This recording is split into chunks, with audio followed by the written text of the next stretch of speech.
Outro ponto que a gente pode utilizar dentro dessa arte milenar, digamos assim, dessa filosofia milenar, que é a medicina chinesa, um ponto da automassagem, que é esse aqui, ó.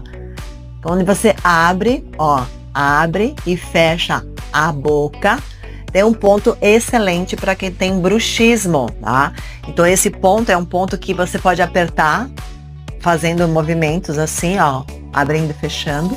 E também você pode aproveitar e já trabalhar a orelha, né? Porque na orelha, né, nós temos os pontos associados aqui a auriculoterapia, auriculopuntura,